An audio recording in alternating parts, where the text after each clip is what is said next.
Hello, and welcome to our presentation, CBTAC from the ground level. CBTAC, also called a CBTAC, stands for Certified Business and Technical Assistant Consultant. What we're going to do is walk you through how a CBTAC operates and the important relationship and collaboration between the VRC, the CBTAC, and the VR customer throughout the Florida Self-Employment Program. Each of us will share our experiences and input through each step along the way. I would like to introduce the presenters. My name is Monica Doyle. I am a CBTAC, and I've been working in this field of self-employment and working with people with disabilities since 2009. Our next presenter is Linda Daphner. Linda, if you want to give a wave. Linda is a retired VRC from Florida. She retired in 2019 after 18 years as a VRC. Linda has never had less than 200 clients at any given time. What I think you should know most importantly about Linda is that she was at one time a VR customer and her case was closed too severe. And the rest, as you can say, is history, because she then became a VR counselor because she felt no case was too severe. Sherry Wynn. Sherry, you want to give us a wave? Thank you, Sherry. Sherry was the VR customer in this case. She is the owner of Just Fix This Mess, which launched in 2015. Just Fix This Mess is a company that organizes the important details in people's lives, such as paper, digital, and financial items. She is a member of NAPO, which is the National Association of Productivity and Organizing, ADAM, which is the American Association of Daily Money Managers, and the National Association of Senior Advocates. Now, I'm aware, as we all are, of just how busy you as VRCs are and the amount of information you deal with on a daily basis. So this presentation is being recorded. So what we really hope is that you will sit back and really absorb the presentation. Don't worry about taking notes and so forth. If you only walk away with one thing as a VRC from this presentation, we hope it's the realization that you as a VRC do not need to know about business to refer your clients to a self-employment path. I'm going to make one more little comment with Sherry. She's fading in and out, and sometimes we're having a little difficulty, but she's going to hang in there with us throughout this presentation. So Sherry, I'd like to start with you, and please tell us how you became a VR client. First, I wanted to thank everyone for allowing me to share my story. And before working with VR, I was an absolute physical, emotional, and a financial wreck. Physically, I couldn't do the job that I had worked so hard to get. And emotionally, I had lost all hope. I was desperate. I was disheartened. Financially, I owed the IRS over $6,000, which scared the bejeebies out of me because I couldn't even pay my own rent.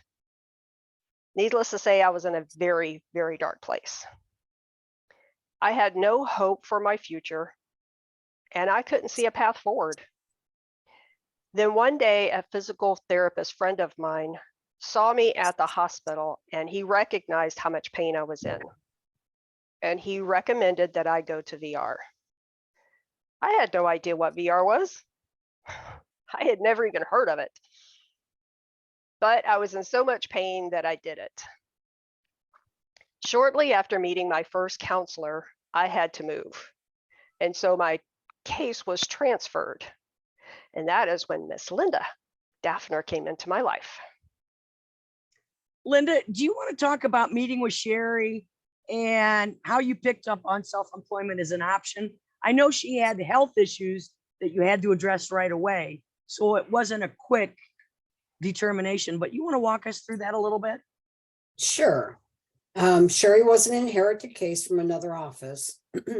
So we had several short appointments to discuss her resume. In the beginning, there was a theme to her employment history that stood out, which was organizing. She enjoyed putting things together, making things flow better. Sherry had skills that we could have put to work, but due to her physical and emotional state, this would not have lasted very long. Going over her resume, there were some common themes that she liked to do, which was organize the office so things flow better. She discussed self-employment.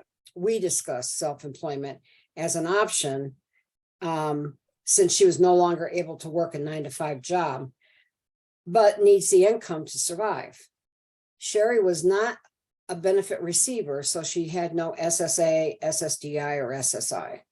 Sherry had physical and emotional problems that prevented her from working a full-time schedule, but we could see maybe part-time if she made the right amount of money. Sherry could not see herself in self-employment at first as an option, but trusted my judgment and was willing to give it a shot. We discussed various CBTACs, and Sherry chose Monica. Referral was sent to Monica to start working with Sherry at that time. So for me as the CBTAC, it does start with the referral. I typically receive an IEP and any pertinent medical or testing results. And normally, and you VRCs will understand this, normally you try to meet with the VRC, the customer, and the CBTAC together, but that is really not feasible. So a lot of times I'll even get a referral with no information other than what the VRC sends me. So when that happens, the first thing I do is reach out to the customer, because it's important that they are comfortable in working with me. I let them know that this is a process and that it's not a quick fix. So if they're in dire straits right now, self-employment is not going to be the answer to an immediate problem. I learn a little bit about them. Do they have computer skills? Do they have a computer with internet? When do they work best? Are they morning people, evening people, and things like that? I also let them know that we might butt heads once in a while, but I trust the process that we're going to be going through. And if they're willing to work with me, we can see where it takes. Now, typically I get clients that run the gamut. I've got clients that come to me that have been in business and due to an injury or something can no longer do that business, and they want to start a new business. And those people have a lot of experience and background, so the process is a little faster. But I also get clients that have absolutely no previous work history and had been in prison for 20 years. And we basically start from scratch. They have no work history. But if they're okay with working with me, I send the referral in and I request the authorization for the initial self-employment exploration meeting. Now, this is not just one meeting. Again, this is a process that we're undertaking, and I trust the process. Whether it leads to a successful business plan, or if we determine somewhere along the way that it's better for this client to go in another direction. I explained that this meeting is not to decide what business you're going to go into or to draw any hard conclusions. It's specifically designed to get to know you as a person and to determine if self-employment is a reasonable option to pursue. That's it. It's to learn the person's interests, experiences, personality, passions. I learn about family dynamics, their goals for the future. I also ask them what worries them. I want to know what worries them. So the program suggests talking about any ideas they might have, the advantages and disadvantages of self-employment, and again, their situation. Now, each step along the way, once we have worked together and formalized a report, I send the repeated report back to the client for review.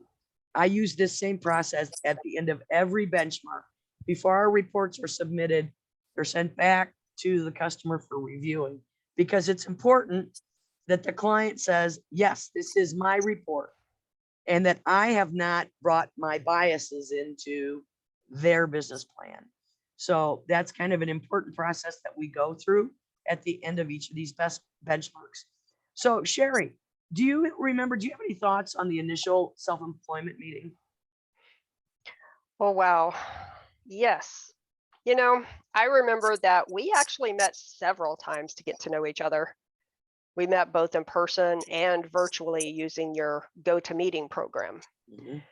And we also went over the steps and the processes in the VR self-employment program. But the one main thing that I remember thinking was, damn, you're nosy. Good, good. Linda, as the VRC, do you have any thoughts about receiving that initial meeting report? You know, I want to say that we normally work together to go over benchmarks, but that's not always feasible. So when I get the report, I review it with the customer. It was more practical for me to reach out individually and discuss unless something came up that was required a group meeting. Sherry and I spoke about the first meeting, and she was comfortable with working with Monica, which made me feel good. Sherry had some reservations about going into self-employment, but was willing to give this a try. Sherry was working part-time. I remember her working part-time, and I know that it was very hard on her, and she could not have done that full-time every day. It just would have been too difficult for her. Sherry had some, I spoke to Sherry about Monica, and just make sure she didn't have any reservations about working with Monica or Sherry, or Monica working with Sherry, and everybody seemed to be on the same page. And then at the end of every report, I always approve the authorization and create the next benchmark authorization so we can move forward. And I do that after every report. But every report I go over with the client to make sure that everything is kosher, and it was. So, Okay. So then we went on to what is called business concept development. Now, this involves discovering business concepts that might fit Sherry as an individual. So this stage of the process looks at, their natural skills and abilities, their work experience, and experiences that they've had that were not necessarily a paid job. We look at their education, both formal and informal, any additional training that they've had. We talk about their short and long-term goals. We determine what their monthly income and insurance needs are, ask if they've received any Social Security benefits, and are there any other family or personal considerations that need to be taken into consideration. And one of the other main important things there is impairment related conditions for employment.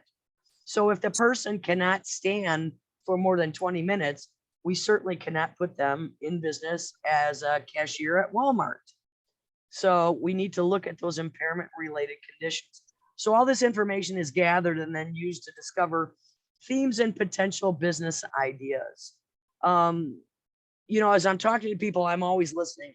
They'll tell me things like, I like working with my hands, or I don't play with others, which would be mine.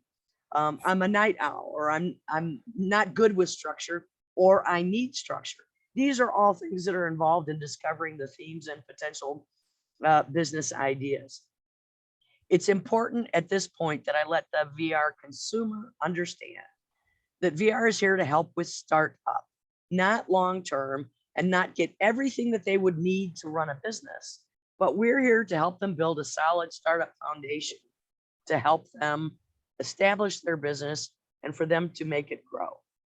So, Sherry, do you have any thoughts about the business concept meeting? The business concept meeting. Wow. Yes. By this time, I do remember thinking that you knew me better than anyone ever has, including me. You were able to help me understand myself and to realize what my passions were, and that my unique personality traits that I thought were a negative were actually a good thing. And my ADHD actually helped me be organized, orderly, and meticulous. These are the traits that would enable me to help other people organize their quote unquote stuff, and would help me in my new world of self-employment, which scared me a little. And just think, these are the same traits that some people used to tease me about. Interesting. Yes. Linda, as the VRC, I think this is a pretty important benchmark on the business concept. What are your thoughts about that as a VRC? Well, I realize that Sherry's starting to look at this as a possibility. Where she was a little afraid in the beginning, she seems to be looking at it a little bit differently. She's realizing that her unique qualities are a tool to gain employment. And she still wasn't totally buying into it. It was all, she's a tough nut to crack, I'll tell you. Yes. Hey, I'm not that bad. But she was starting to think about it. And when I spoke to you, Monica, I think we both agreed that we were on the right track with her as a customer. I must put my faith into the process and Monica to help my customer, because I can't focus on just her case. I have too many cases to deal with. But I put a lot of faith into Monica and Sherry, because Sherry's very honest. So the feedback I was getting from her was very good. And I agreed that we were on the right track and we needed to move forward. Wonderful. Thanks, Linda. So the next benchmark in the Florida Self-Employment Program is market research and benefits analysis. Excuse me. Now, for me, the first thing I try to determine, even very early on, is the customer receiving any Social Security benefits? Because it's important, if they are, that we get an analysis done to determine how self-employment and working would affect those benefits for that individual. So I request a benefits analysis very early if I realize that we're going to need one. If the customer is not receiving any Social Security benefits, then we just go on to the next step. Now, for those of you who do not have a CBTAC to work with, it's important that you request a benefits analysis and then pass that on to the individual or agencies that are helping your client, because working does affect benefits in different ways depending upon what the client is receiving. And you really do need to bring in your professionals early, like your WIPAs and CWICs, so they can be involved in this process as well. So then we go on to the market research, which basically involves gathering information regarding the targeted business idea and industry. So in this process, we utilize both indirect research, so going to places like census.gov, industry associations like NAPO, ONET Online, Indeed, other websites that are similar, that are doing similar businesses and offering similar products or services. And then we also do direct research. That's where you're doing things such as talking to similar businesses. You're doing surveys of potential customers. You might advertise or sell a few. In some businesses, that's not an option. That you might need a big piece of equipment before you can generate your product. But that's where you go back to talking to people, doing your surveys, doing your due diligence. So again, we identify who our potential customers are, and we look at the competition, both locally and in a larger area. And again, as we're going through this potential business, we want to make sure that it fits the individual and that we're always considering their support needs as we go through. Does it meet their personal, financial, and emotional goals for their future? Do they have the skills, knowledge, and desire to run a business? And did we identify the necessary supports?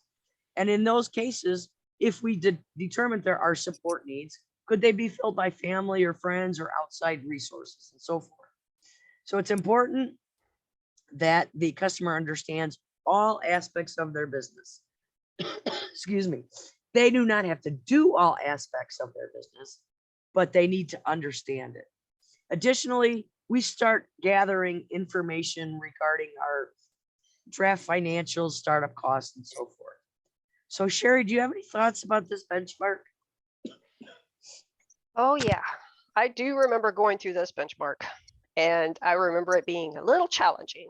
However, it helped me understand my business and my industry better. It helped me learn some of the services that I could offer in my business, and that there were people out there that did need the help with these tasks that I really thought that everyone could do. Before working with Monica and Linda, I thought what I did and what I could see in my mind's eye that everyone could do. In this benchmark, Monica made me do a test case. I didn't think I was ready. I found a landscaping company that would allow me to work with them on organization. However, by the time I was done with this test case, they were so grateful for the help and thought what I did for them was so fantastic. And I began to see that there was a need for this type of service. Okay, Linda, from a VRC standpoint, any comments on this benchmark? Yeah, because when I got the report, I had called Sherry and talked to her about it, and I saw that she's reaching out to other professionals in this type of business. She was becoming more invested.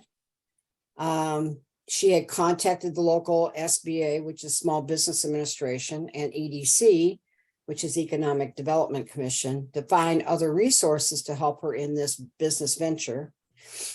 Her test case, she started seeing the potential in this business idea.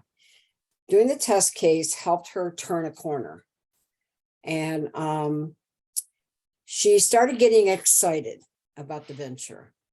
So spoke to Monica, expressed my approval on continuing in this direction. Now, at this time, I'm also sharing these reports with supervisor and area supervisor just to keep them abreast of what's going on. And then I went ahead and did what we needed to do to get started on the next benchmark. Okay, and then the next benchmark is marketing plans and business financials. Now, this one is a biggie, and a lot of people are freaked out by this. But basically, to support this benchmark, you know, we kind of look at things like the description of the target market. We identify the most significant competitors. We identify Sherry's target business, her competitive edge. What makes her stand out? We look at the description of the marketing message, how the marketing message will be delivered, how will we reach potential customers, and specific marketing strategies and associated costs. We also kind of built in a way to evaluate the effectiveness of our marketing strategies. So again, we're looking at differentiation, positioning, sustainable competitive advantages for the business. At this time, we do what's called a SWOT analysis, which is strengths, weaknesses, opportunities, and threats. We look at the 5 Ps, people around her. Who do you know who knows someone who can help? The product or service, place, where is it going to be offered, pricing, which we'll talk about, and any kind of promotional things. Then we go on to the financial aspects of this. And we start with the startup cost. Now, the important thing here is that we generate what is a needs list, not a wants list, a needs list, because it's important for me to be a good steward of VR dollars. So we identify potential vendors. If they're not vendors, we help them get approved and so forth. At this point, I also include what things that the consumer must pay for. So for example, in Florida, if we purchase a trailer, the state does not pay sales tax, licensing, or registration. So that's something that the consumer will have to pay for. So we make sure that they are aware of that. Then we go to the financials, which are 3 years of projections. And in Monica language, that's the innies and outies. Did the money come into your pocket, or did you have to take it out to purchase something for the business? So we start learning about profit and loss, cash flow, break even. We consider your living expenses and so forth. But we do 3 years of projections. So this is a big, big benchmark. So Sherry, I hate to ask, do you have any thoughts about this benchmark? Yes. Oh boy, do I. This was definitely the most challenging benchmark for me. So let's talk marketing first. I had no clue, none, what that even meant. By the time we were done with this benchmark, I understood that for my company. And marketing meant how I'm going to reach the people who would benefit from and are willing to pay for my services. During this benchmark, I started really looking at advertising and marketing that other companies were doing. And I looked at signs, commercials, printed ads, business cards, brochures. If it was advertising, I looked at it. And it started to open my eyes as a business owner. I began to understand all the stuff that Monica, God help me, had been talking about in our meetings. Things like what part colors and fonts played in marketing, just how important the name of the company is, and how important the stickiness in my market was. How am I going to reach my potential clients? That was a big one for me. And this is when we started honing in on the company name and the benefit of it being something that everyone could relate to. And the name Just Fix This Mess is a real conversation starter because everyone has something in their lives that's a mess. Sometimes it generated a funny question like, my dating life is a mess. Can you fix that? And of course, I'd tell them, no, there's some messes I can't fix. But some of these questions even prompted me to add additional services to my business. Even now, I find myself evaluating other companies' marketing efforts. You know, what is their message? What are they trying? Who are they trying to reach? And how does it look? Is it easy to read? And things like this. This benchmark taught me about marketing and how to evaluate the success of different marketing materials and campaigns. Now, as far as the financial section, I thought to myself, I got this down. This is going to be easy for me. I know QuickBooks. Little did I know that I had no concept what was behind all the data entry I had been putting into QuickBooks for many years. And then Monica told me we weren't going to use QuickBooks. And I started to panic. What I did not understand was that all that data I had entered for others in the past was actually telling a story. And only once I started to enter my financials into a spreadsheet that Monica provided me that broke down each component did I really truly begin to understand things like the break-even point and the profit and loss, cash flow, and even budgeting. And I had never done a budget my entire life, not even a personal one. And now I help other people make their budgets, and they understand the innies and outies. I simplified it and I coined her or took her little phrase. So I use it today. And I really began to understand the story that my financials tell me as a business owner and how to track my progress and plan for the future of my business.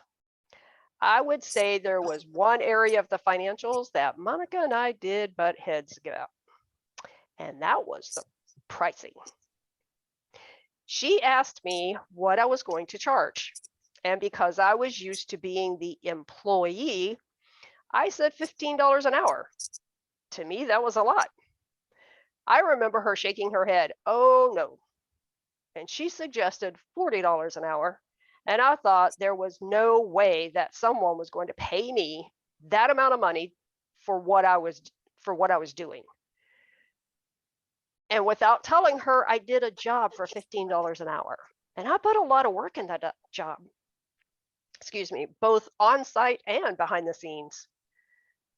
At our next meeting, though, I confessed what I had done, and she asked me if the job was worth the pay, and I told her no, and that she was right, and dang, I hated admitting she was right. But now I make more than that. Wonderful, wonderful. Thank you, Sherry. You're welcome. Linda, I know that this is a big benchmark for VRCs. So why don't you kind of walk us through what you look at as a VRC and concerns you might have and how the process works from this point forward. Okay. So what I'm looking at is what's going to be the cost. So I'm starting to look at the cost. I want to make sure that it's within the guidelines that we have set up in the agency, and what kind of expenses it's going to be. Am I going to have to get some approvals done to go over a certain amount? So I'm doing all of that's in my head. I have to write a plan for all of this once it's approved, and I'm going to have to ask for extra money. So all that stuff is going through my head at the time. Sherry is really excited. This was a good benchmark for her. I could see that she was really getting excited about it. And to me, because I knew that she had to have something that she could work around her schedule, the only way she could do that is through self-employment. And I knew that this was a good direction for her, but she hadn't bought into it yet until now. Now she's really getting excited about it. She talked about the case study that she did, and she was really happy about that. She's now seeing that she can work. She's still working part-time for her job, but it's really starting to become a problem for her. But now she sees that she can work around her own schedule and pay her own bills, which is what she was starting to look at as a possibility. Sherry's can pick and choose what jobs she takes. She can pick and choose what hours she works. She might be good one morning and not good the next. So she can always schedule around her bad times, her down times. So I then start requiring supervisor and area supervisor approvals, because I don't want to go too much further. We're getting close to the plan, and I want to make sure that we're on track. And so I go through whatever I have to do that. And then we just move on to the next benchmark. And I'm getting excited. Stop it. Yeah, I'm real excited. Okay, the next benchmark is the business plan development. Now, I don't know if you guys are noticing, but every step in this program builds to the next. So now we're getting to the business plan development. And this walks us through creating an operations plan, meaning the list of daily tasks that Sherry would need to do in her business and who's going to complete those tasks, a management plan, which includes all the management activities and who will be responsible for them.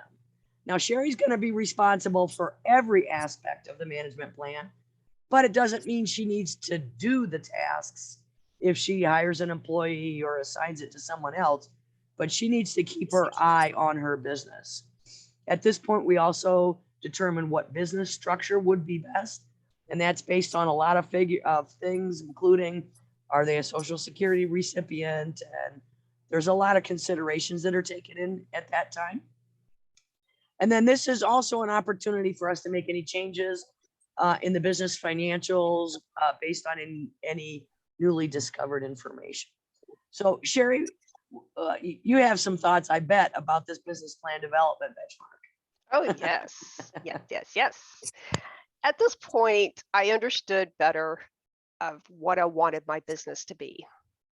So developing the processes and planning out how to, operate my business is really where I got to shine. I can make my schedule to fit me and set my schedule around my needs. So yes, that's all I'm going to say this time. Linda, what about your thoughts about this business plan development benchmark? Well, at this time as a VR counselor, I'm actually seeing Sherry start to get better. I'm watching her demeanor. I'm watching her emotional state. Everything's starting to get better for her. I'm seeing that she sees the light at the end of the tunnel. And I'm buying into it as much as she's buying into it at this point.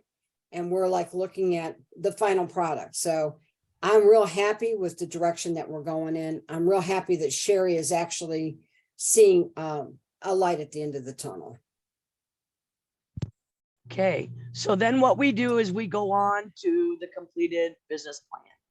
Now, after the completed business plan, I'm just going to mention, typically there is a step called the business plan presentation. We're going to talk about that. That process has changed a lot since back in 2015 when we did Sherry's, and it's changed a lot for the better. But right now we're just going to discuss the completed business plan. And again, this links all the information from our previous benchmarks.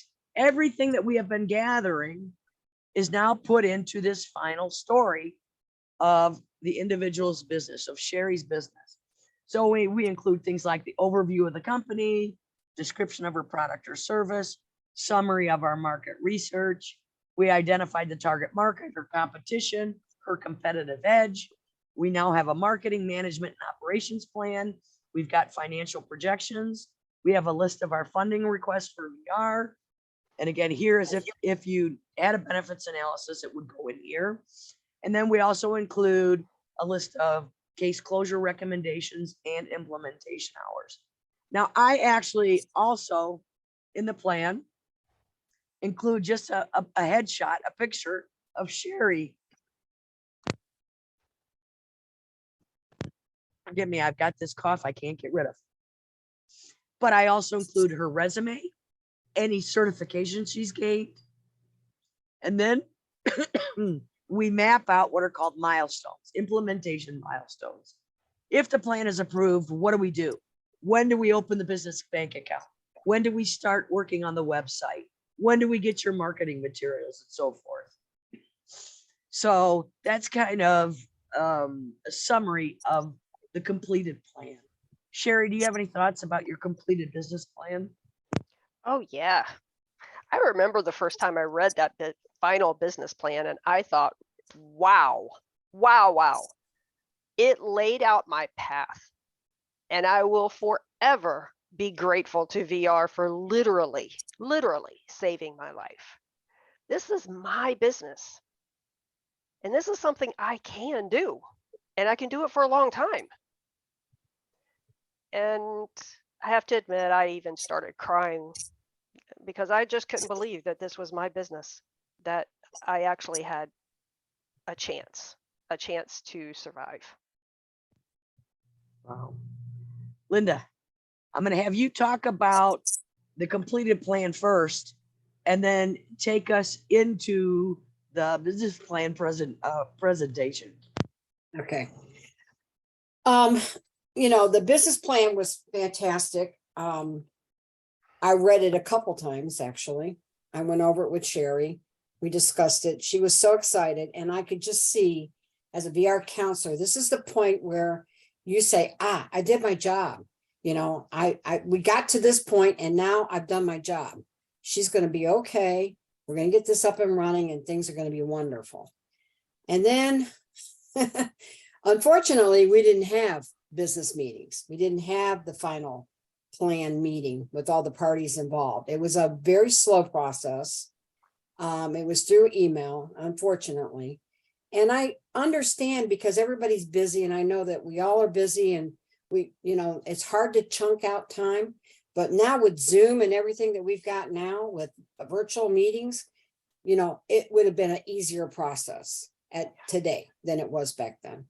But I watched Sherry start to go back down into the dark areas of her life again because it took too long. So all I want to say is, as a VR counselor, that I am thrilled that the process is different today, because this was a hard thing to do. To get Sherry to the point where she was, it took time.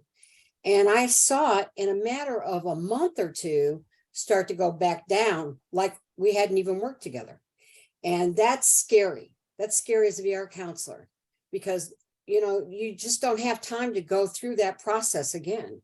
So I'm glad that we didn't lose a whole bunch of time or a whole bunch of ground. We did finally get it approved, and then we started the implementation, which I pushed through as fast as I could because I wanted her working. And but I got to tell you, small self-employment is a wonderful piece of equipment that we should be using more often, because it is a wonderful thing. It can work. I've seen it work. I've had several cases successfully close. And in my office, I was the guru. I was a guru for policy, and I was guru for self-employment. And I am 100% supportive of self-employment as a VR counselor. It's a wonderful tool that should be used more often than not. Great. Thank you, Linda. You want to go ahead and wrap up your portion here? I can. I just want to thank Griffin and Hammis for the excellent training of the CBTACs in self-employment, because they train Monica, and she's an awesome piece in the pie. And I also want to thank the National Center on Self-Employment for giving us this opportunity to share with everyone this process. This has been a great experience working with customers in self-employment for me as a VRC. And I would like to thank you all counselors for really listening to the presentation that we're doing today. Thank you, Linda. And I'm just going to close with saying thanks everybody for bearing with me with my coughing and everything.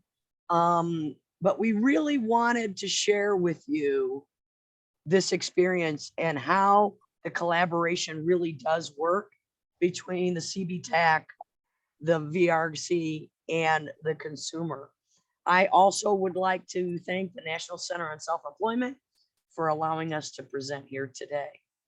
Sherry, do you have any final thoughts? Yes. I would also just like to thank and say how grateful I am to the National Center on Self-Employment, to vocational rehab, and to you, Linda, and to you, Monica. Along with assisting me with my health issues, Linda saw something in me that I could never see in myself. And Linda, you and Monica both supported me through this process until I could start seeing there was a future. And I know I was a little challenging at times. I had to put my trust in both of you and make a commitment to change my future, because there was one at where I was going from that point. The benchmarks challenged me each more and more, but the benchmarks helped me design a future that addressed my physical, emotional, and financial goals. And I was blown out of the water when I read my final business plan. And it laid out my path, and I will forever be grateful to VR for literally saving my life. Now, 6 years later, here is how my life has changed. Personally, my life is better than I ever thought possible. I'm married to a wonderful man. I own a home. I have health insurance, and I never thought that was possible. I have a medical team behind me to help me each and every single day, and they're on call. I have hope for my life and for my future.